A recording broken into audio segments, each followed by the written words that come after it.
Hi friends, നമസ്കാരം. നമ്മുടെ ഇഷ്ടവിശേഷങ്ങളായ ശിവാഞ്ജലിയുടെ ഒരു പുതുപുത്തൻ വിശേഷമായിട്ട് വന്നിരിക്കുന്നത്. അപ്പോൾ എല്ലാവർക്കും നല്ലൊരു ദിവസം ആശംസിച്ചുകൊണ്ട് തന്നെ നമുക്ക് വിശേഷത്തിലേക്ക് പോകാം. അപ്പോൾ തുടങ്ങുമ്പം തന്നെ കാണുന്നത് നമ്മുടെ എന്താ പറയുക, ശങ്കരൻ മാമയും അതുപോലെ തന്നെ ഹരിയെയും ശിവനെയാണ്. അപ്പോൾ ശങ്കരൻ മാമ അവരെക്കുറിച്ച് ഇങ്ങനെ പറഞ്ഞുകൊണ്ടിരിക്കുകയാണ്. പിന്നെ അപ്പുവിൻ്റെ ഭാഗത്തു നിന്നുണ്ടായ കുത്തുവാക്കുകളും ദേവിയോടും ബാലനോടുമുള്ള സമീപനവും ഒക്കെ ദേവിയെപ്പോലെ തന്നെ ബാലനെയും വേദനിപ്പിച്ച് കാണും എന്ന് ഉറപ്പല്ലേ ഹരി? പിന്നെ മാത്രമല്ല, ദേവുമോളെ ദേവിയിൽ നിന്ന് അകറ്റാൻ നോക്കിയത് വല്ലാതെ ക്രൂരമായി പോയി ഹരി എന്ന് പറഞ്ഞു. അപ്പോൾ ഹരി ആകെ വിഷമിച്ച് നിൽക്കുക. ദേവിമോളെ അപ്പു പ്രസവിച്ചു എന്നല്ലേ ഉള്ളൂ. പിന്നെ ഇന്ന് മോൾ ആരോഗ്യത്തോടെ ഇരിക്കുന്നുണ്ട് എങ്കിൽ ദേവി മോളെ സ്വന്തം ആത്മാവിനെ പോലെ സ്നേഹിക്കുകയും നോക്കുകയും ഒക്കെ ചെയ്തതുകൊണ്ടല്ലേ ഹരി?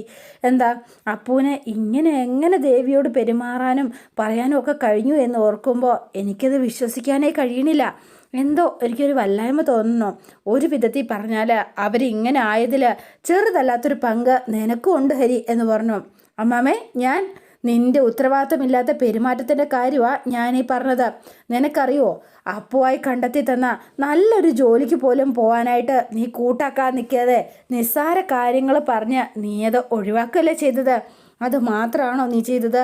പറ. അവൾക്ക് നിൻ്റെ ആ ഒഴിഞ്ഞു മാറ്റാം ഒരു സുരക്ഷിത ബോധമില്ലായ്മ അപ്പൂന് ഉണ്ടാക്കിയെടുത്തിട്ടുണ്ട്. അതുകൊണ്ട് മാത്രമാണ് അവൾ ഒരിക്കലും തിരികെ പോകാൻ ആഗ്രഹിക്കാത്ത അമരാവതിയിലേക്ക് ദേവൂട്ടിയും കൂട്ടി തിരികെ പോകാൻ പോലും അപ്പുമോള് തീരുമാനിച്ചത്. അറിയോ നിനക്ക് എന്ന് ചോദിച്ചു. അപ്പോൾ ആകെ വിഷമമായി കേട്ടോ. ഇനിയിപ്പോൾ കഴിഞ്ഞു പോയതിനെക്കുറിച്ച് സംസാരിച്ചിട്ട് കാര്യമില്ലല്ലോ. വല്യേട്ടനെയും ഏട്ടത്തെയും കണ്ടെത്താനുള്ള വഴിയാണ് നമ്മൾ ആലോചിക്കേണ്ടത്. രണ്ടുപേരുടെയും ഫോൺ വീട്ടിൽ വെച്ചിട്ട് പോയിരിക്കുകയല്ലേ, ആരും വിളിക്കരുത് എന്ന് കരുതി തന്നെ ആയിരിക്കുമല്ലോ ചെയ്തിരിക്കാം എന്ന് കരുതി നമുക്ക് അന്വേഷിക്കാതിരിക്കാനാവില്ലല്ലോ അമ്മമ്മേ. എന്തായാലും ഒരു കാര്യം ചെയ്യാം, 2 ദിവസം കൂടി ഒന്ന് അന്വേഷിച്ചിട്ട് വിവരമൊന്നുമില്ല എങ്കിൽ വിവരം അറിയിക്കണം. പിന്നീട് മാപ്പ് അപേക്ഷിച്ചുകൊണ്ട് ഇരുവരും തിരിച്ചു വരണം എന്ന് പറഞ്ഞ പത്രത്തിലൊരു പരസ്യം കൂടെ കൊടുക്കാം. പിന്നെ സമൂഹ മാധ്യമങ്ങൾ വഴിയും നമുക്ക് അതിനുവേണ്ടി ശ്രമിക്കാം എന്ന് പറഞ്ഞു കേട്ടോ. നിങ്ങൾ സമാധാനമായിട്ടിരിക്കും മക്കളെ എന്ന് പറഞ്ഞു. അപ്പോഴേക്ക് ഹരി കരയാൻ തുടങ്ങി. ഹരിയേട്ടാ, എന്തിനാ ഇങ്ങനെ കരയണത് എന്ന് ചോദിച്ചു.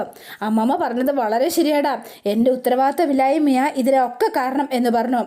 അയ്യോ, ഞാൻ നിന്നെ പറഞ്ഞതല്ല, അമ്മമ്മ കുറ്റപ്പെടുത്തിയതല്ലാന്ന് എനിക്ക് നന്നായി അറിയാം.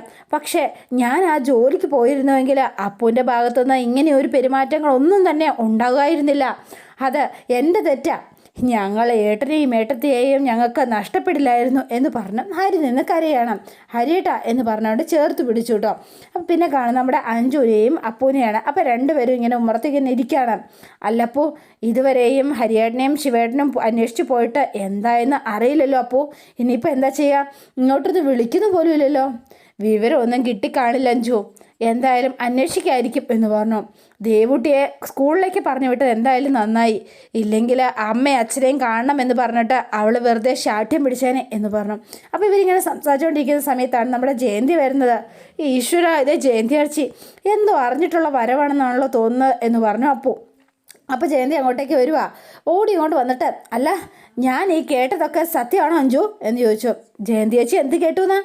അല്ല, ബാലേട്ടനും ദേവിയും എന്തോ കത്തെഴുതി വെച്ച് പോയെന്നോ ഹരിയും ശിവനും ഒക്കെ അമ്പലത്തിലും ബസ് സ്റ്റാൻഡിലും ഒക്കെ അന്വേഷിച്ചിട്ട് കണ്ടില്ല എന്നൊക്കെ കേട്ടോ. നേരെ തന്നെയാണോ എന്ന് ചോദിച്ചു. ഇതൊക്കെ ജയന്തി അടുത്തോട് ആര് പറഞ്ഞു? എന്നെ സാവിത്രി അപ്പച്ചി വിളിച്ചിരുന്നു. അപ്പച്ചാ പറഞ്ഞത് മാമൻ ഹരിയും ശിവനെയൊക്കെ കണ്ടിട്ട് വിവരങ്ങളൊക്കെ അറിഞ്ഞിട്ട് ആകെ തളർന്നിട്ടാ വീട്ടിൽ ചെന്ന് കയറിയെന്നാണ് പറഞ്ഞത്. അതുകൊണ്ടാണ് ചോദിച്ചത്. അല്ല, അവനെവിടെ കണ്ണൻ? അവനും അന്വേഷിക്കാൻ വേണ്ടി പുറത്തേക്ക് എവിടെയോ പോയിരിക്കുക. എന്തിന്? എല്ലാം ചെയ്തു വെച്ചിട്ട് ഇപ്പം അന്വേഷിക്കാൻ പോയിരിക്കുന്നു.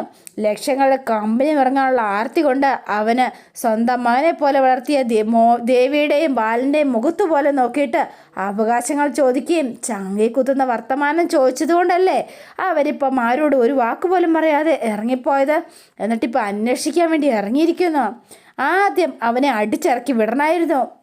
ഇത് പറയാൻ ജയന്തി അടുത്തേക്ക് എങ്ങനെ കഴിയുന്നു എന്ന് അപ്പു ചോദിച്ചു. എനിക്കെന്താ പറഞ്ഞാൽ കണ്ണം കാണിച്ചത് നന്ദി കേടല്ലേ എന്ന് ചോദിച്ചു.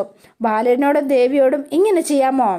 ഇങ്ങനെയൊന്നും അല്ലല്ലോ ജയന്തി അടുത്ത് കഴിഞ്ഞ തവണ വന്നപ്പോൾ പറഞ്ഞത്. ഞാൻ എന്ത് പറഞ്ഞു എന്നാണ് അപ്പു പറയണത്? കണ്ണം ചെയ്തതാ ശരിയെന്നും അവന് കിട്ടേണ്ട അവകാശം ബാലേട്ടൻ്റെ മുഖത്ത് നോക്കി ചോദിക്കാനുള്ള ധൈര്യം അവൻ കാണിച്ചു. അവൻ ചുണയുള്ളവനാ, ആൺകുട്ടിയാ. അതുപോലെ തന്നെ ഹരിയുടെ അവകാശവും മുഖത്ത് നോക്കി ചോദിക്കണമെന്നും ഇല്ലെങ്കിൽ ഞാനും മോളും വഴിയാധാരായി പോകുമെന്നൊക്കെയാണല്ലോ എന്നോട് പറഞ്ഞത്. ഓഹോ, അപ്പോൾ ഇത്രയൊക്കെ പറഞ്ഞിട്ടാണോ ഇപ്പം ശുദ്ധാത്മാവ് ചമഞ്ഞ കണ്ണനെ കുറ്റം പറയണത് എന്ന് ചോദിച്ചു അഞ്ജു. എനിക്കിപ്പോൾ തോന്നുന്നുണ്ടല്ലോ കണ്ണനെ എന്തൊക്കെയോ പറഞ്ഞ് എരിപരി കയറ്റിയത് ജയന്തിയേച്ചിയാണെന്നാ. എൻ്റെ മഹാദേവ, എൻ്റെ പൊന്നോ, ദേ മനസ്സാ വാച അറിയാത്ത കാര്യങ്ങളെ ചുമ്മാ എൻ്റെ തലയിൽ കെട്ടിവെക്കാൻ നോക്കല്ലേ അഞ്ജു.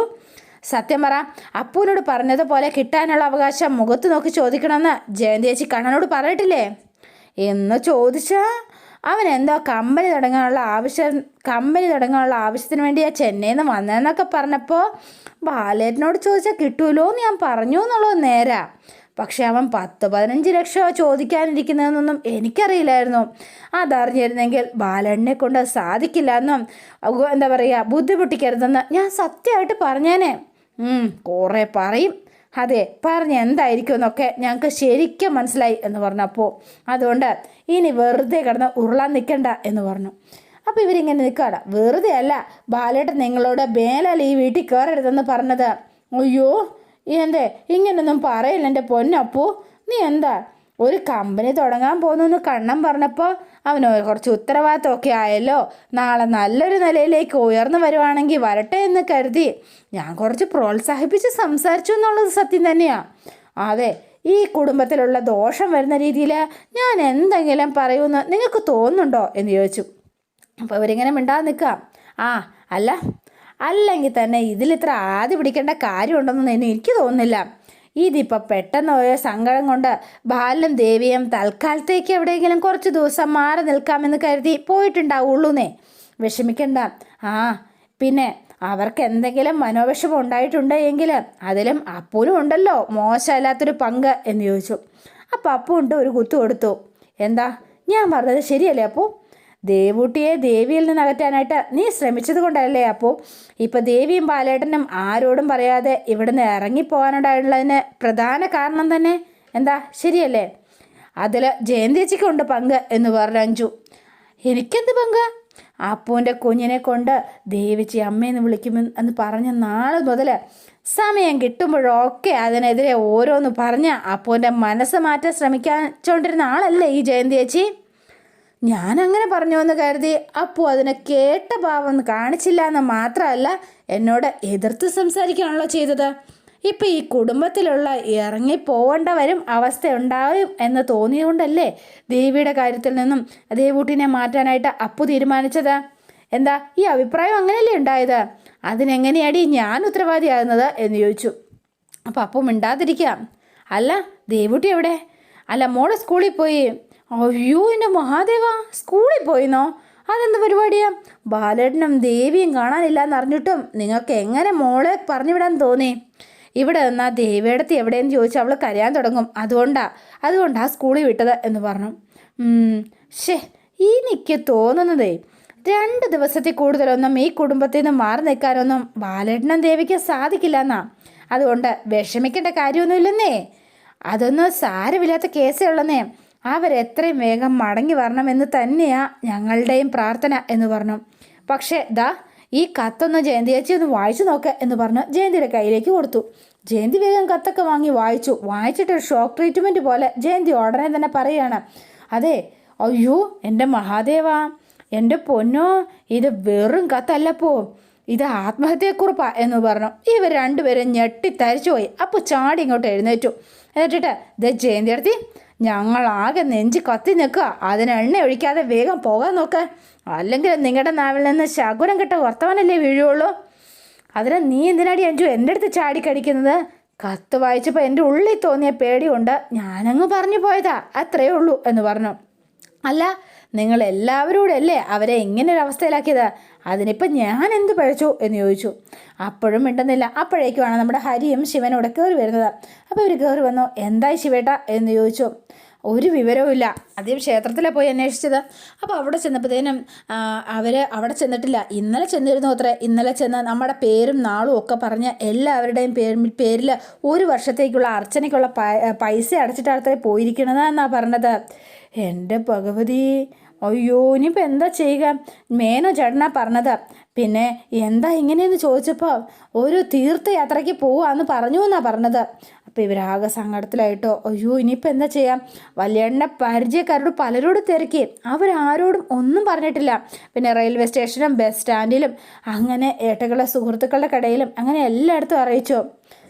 അല്ല, സേതുവേട്ടൻ്റെ പുതിയ നമ്പർ ഞങ്ങളുടെ കയ്യിലില്ല, അതിങ്ങ് തരുമോ എന്ന് ചോദിച്ചപ്പോഴത്തേനും വിവരം ഞാൻ വിളിച്ച് പറഞ്ഞിട്ടുണ്ട് ഹരി എന്ന് പറഞ്ഞു. അപ്പോൾ ജയന്തി എന്നിട്ട് ആലോചിച്ച് നിൽക്കുകയാണ്. പിന്നെ ആ മനുഷ്യൻ ബാംഗ്ലൂർ കിടന്ന് പണിയാൻ തുടങ്ങിയതേ ഉള്ളൂ. ഇനിയിപ്പോൾ ആ ഈ വിവരം കൂടെ അറിഞ്ഞിട്ട് വേണം അവിടുന്ന് പണിയും നിർത്തി ഇങ്ങോട്ട് ഓടിപ്പടയ്ക്കാൻ, വേറെ പണിയില്ലാത്തത് കൊണ്ട് എന്നിങ്ങനെ ജയന്തി മനസ്സിൽ വിചാരിക്കുക. എന്താ ജയന്തി ചേച്ചി പറഞ്ഞത് എന്ന് ചോദിച്ചു. അപ്പോൾ അല്ല, ഞാൻ എന്താണെന്ന് വെച്ചാൽ ഈ ഫോണൊക്കെ ഇവിടെ ഉപേക്ഷിച്ചിട്ടാണ് പോയ സ്ഥിതിക്ക് ഇനി അമ്പലപ്പറമ്പിലും ബസ് സ്റ്റാൻഡിലും ഒക്കെ അന്വേഷിച്ച് സമയം കളയാതെ നേരെ പോലീസ് സ്റ്റേഷനിൽ ചെന്ന് അറിയിക്കുന്നതാണ് നല്ലത്. എന്താണെന്ന് വെച്ചാൽ ചത്തോ ജീവിച്ചോ ഇരിപ്പുണ്ടോന്നേ അവർ കണ്ടുപിടിച്ചോളും എന്ന് പറഞ്ഞു. അപ്പോഴേക്കും വേഗം ശിവനും ഹരിയും കൂടെ ചാടി എണീറ്റു. അത് കേട്ടപ്പോൾ മതി നിങ്ങളുടെ ഉപദേശം എന്ന് പറഞ്ഞു. ബാക്കിയുള്ളവരിവിടെ ചങ്ക് പൊട്ടി ആപത്തൊന്നും വരുത്തരുതേ എന്ന് സകല ഈശ്വരന്മാരോട് പ്രാർത്ഥിച്ചുകൊണ്ടിരിക്കുക. അപ്പോഴാ അവരുടെ ഒരു ഹലോ ശിവ, ഞാൻ അങ്ങനെ ഉദ്ദേശിച്ചല്ല പറഞ്ഞത്. അയ്യോ ശിവ, ഞാൻ പിന്നെ പോലീസുകാർക്കാവുമ്പോൾ അന്വേഷിച്ച് കണ്ടുപിടിക്കാനുള്ള സംവിധാനം ഉണ്ടാവുമല്ലോ എന്ന് ഉദ്ദേശത്തിൽ പറഞ്ഞതാ. മതി, വിശദീകരിച്ചതൊക്കെ മതി, നിങ്ങൾ വേഗം ചെല്ലാൻ നോക്ക് എന്ന് പറഞ്ഞു. അപ്പം എൻ്റെ പേഴ്സ് എന്നാൽ കൊടുത്തങ്ങോട്ട് വിട്ട് ജയന്തിനെ തള്ളി ഇറക്കി വിടുകയാണ് കേട്ടോ. അവരാകെ സമനില തെറ്റിയലാണ്. അപ്പം നമ്മുടെ ഹരി അകത്തേക്ക് കയറിപ്പോയി.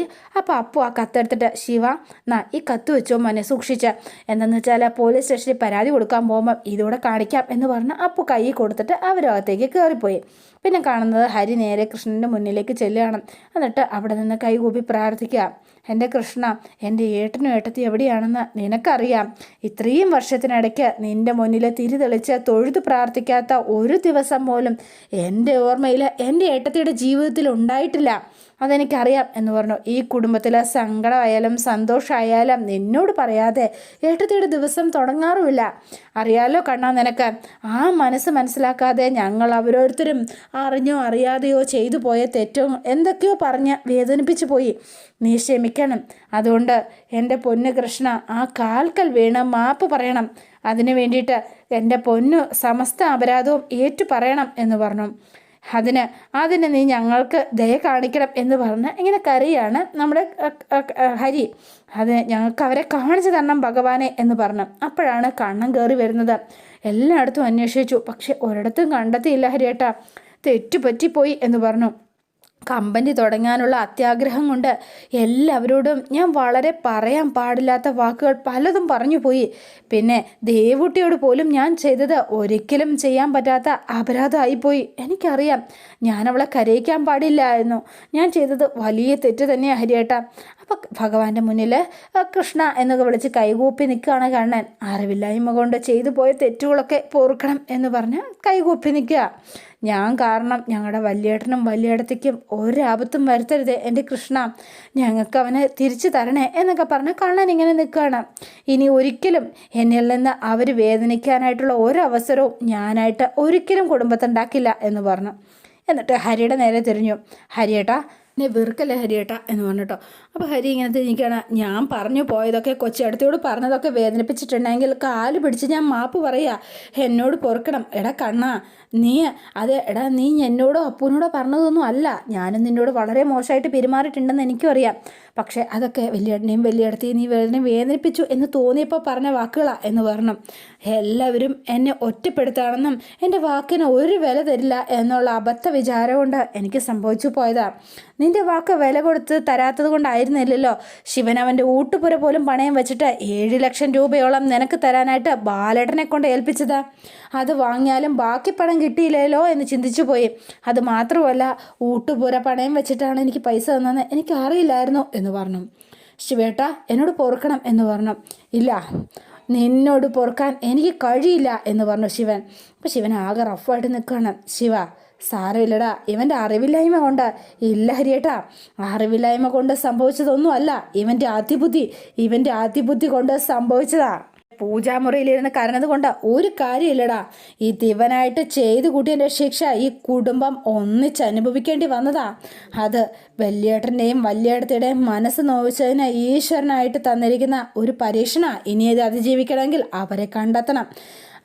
എന്താണെങ്കിലും ഹരിയേട്ടൻ വാ, നമുക്ക് തീരുമാനിക്കാനുണ്ട് എന്ന് പറഞ്ഞ് ഹരീനെ വിളിച്ചുകൊണ്ട് ശിവൻ അങ്ങോട്ടേക്ക് പോവാണ്. അപ്പോൾ കണ്ണ വാടാന്ന് പറഞ്ഞ് കണ്ണനെയും വിളിച്ചു കേട്ടോ. പിന്നെ കാണും നമ്മുടെ അഞ്ജുവിനെയാണ്. അപ്പോൾ അഞ്ജു ഇങ്ങനെ ഇരുന്ന് ഭയങ്കര വിഷമിച്ചിരുന്ന് കരയുക. നീ എന്താ അഞ്ജു കരയണത് എന്ന് ചോദിച്ചു. അല്ല, ഞാൻ ദേവിയെക്കുറിച്ച് ആലോചിക്കുമായിരുന്നോ, ഓരോന്നിങ്ങനെ ആലോചിച്ചിരിക്കുകയായിരുന്നു ശിവേട്ട.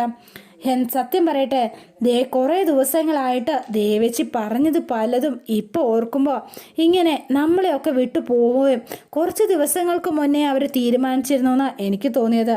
അതെ ശരിയാ, നീ പറഞ്ഞത് കറക്റ്റാ. ഞാൻ പറഞ്ഞില്ലേ എൻ്റെ ഊട്ടുപുരയെ വന്നതും എന്നോട് സംസാരിച്ചതും, അത് മാത്രമല്ല കടയ്ക്ക് എന്തെങ്കിലും ബാധ്യതയുണ്ടോ എന്ന് ചോദിച്ചതും, അങ്ങനെ എല്ലാ കാര്യങ്ങളും അന്വേഷിച്ചറിഞ്ഞ ശേഷമാണ് പോയത്. അതുപോലെ തന്നെ ഹരിയേട്ടനോടും പറഞ്ഞു അത്രേ, കടയിലെ ഉത്തരവാദിത്തങ്ങളെല്ലാം ഏൽപ്പിച്ച് നമ്മുടെ കടയിലെ കസേരയിൽ കയറ്റി ഇരുത്തുകയും ക്യാഷ് കൗണ്ടറിൽ കയറ്റി ഇരുത്തുകയും പിന്നെ അതുമാത്രമല്ല കൊടുക്കാനുള്ളവരുടെയും കിട്ടാനുള്ളവരുടെയും ഒക്കെ ഡീറ്റെയിൽസും കറക്റ്റായിട്ട് കൗണ്ട് ചെയ്യണമെന്നുള്ള എല്ലാ ഡീറ്റെയിൽസും പറഞ്ഞ് ഏൽപ്പിച്ചിട്ടാണ് പോയതെന്നാണ് പറഞ്ഞത്.